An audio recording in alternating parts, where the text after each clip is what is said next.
raha banao ny tokantrano manaraka ny météo amin'izao fotoana izao raha ny sary azy tamin'ny zanabolana sy ny andota-kevitra rehetra voangina tamin'ity an'ity dia mety hisy ny fiforonana rivo-doza atao anatin'ny 5 andro avy indrindra amin'ny fiandohany herinandro vaovao iny. Arahana maso hatrany moa ny fivoaran'izay ary miankina amin'ny fivoaran'izay tota-kevitra izay ihany koa no mety isiny filazana manokana mahakasika an'izay mety ho fiforonan'izay amin'ny fiandohany herinandro vaovao. Araha sy tapaka araka izany ny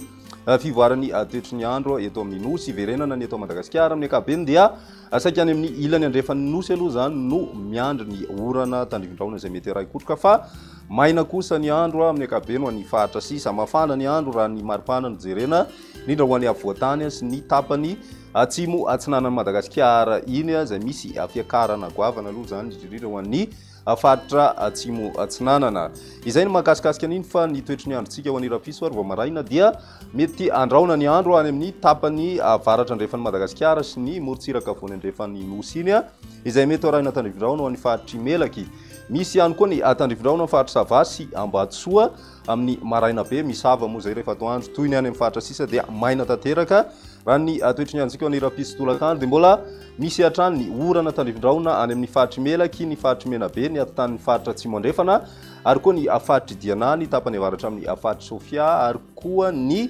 atatan'ny fahatry sava ny ambiny dia maina hatrany ny andro raha ny maripana voavinavina amin'izay andro ny rapitso izay manodidina ny 20 ka hatramin'ny 30 ny ambony indrindra eto amin'ny voatany ary manodidina raiky amin'ny 30 ka hatramin'ny 430 degré celsius kosa ho an'ny morontsiraka atsinanany nosy iny 30 ka hatramin'ny 30 degré celsius izay any amin'ny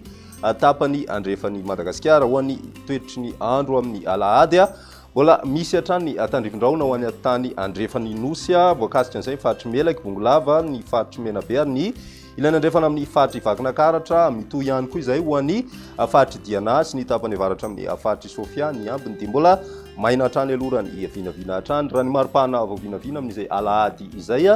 tafiakatra hatramin'ny 30 degré celsius ho an'ny avoatany ary mety miakatra hatrany amin'ny 30 degré celsius kosa ho an'ny morontsiraka atsinanany nosy miakatra ihany koa izay ho an'ny tapany andrefana indrindra any amin'ny fahatry melaky sy boeny izay misy hatrany amin'ny 30 degré celsius ny maripana andrasana amin'izay andro ny alahady izay. Ny toetry ny androntsika ho an'ny alatsinainy mbola any amin'ny tapany andrefana hatrany no saika ahitana ny orana indrindra ny fahatry melaky sy menabe ary mitohy ihany koa izay ny fahatry diana sy manakaikaiky ny distrika nanalalava anoany. Mety hisy ihany koa ny tandrivon-drahona ho an'ny morontsiraka atsimo atsinanany nosy ny ambiny dia mbola ao anatin'ny andro maina tanteraka aloha zany amin'izay andro ny alatsinainy izay raha ny maripana voavinavina andrasana dia manodidina 20 ka hatramin'ny 30 degré celsius ho an'ny avoatany ary misy afidinana kely hatrany amin'ny 17 degré celsius kosa izay ho an'ny tapany atsimo atsinanany Madagasikara ny any amin'ny ilany andrefana kosa saika ny kisaka somary atsimo kokoa zany nylay hafanana hitantsika any amin'ny fahatry menabe sy ny any amin'ny fahatry melaky izay mafana indrindra izay mahatratra hatrany amin'ny 30 degré celsius. Ny vokatry ny fahalotoan-drivotra na ny tombana ao anatin'izay dia antony ny tany fahalotoan-drivotra raha teto Antananarivo manodidina ny fetrany UMS avokoa ny rehetra voaray ary ny mandrafitry ny toetry ny andro atao anatin'ny 3 andro ho avy novinavinaina dia hijanona ho atoniny hatrany izay tany fahalotoan-drivotra izay. Izay ny mety ho tamin'ity an'ity ary raha-pisindray fotoana manaraka veloma tompoko.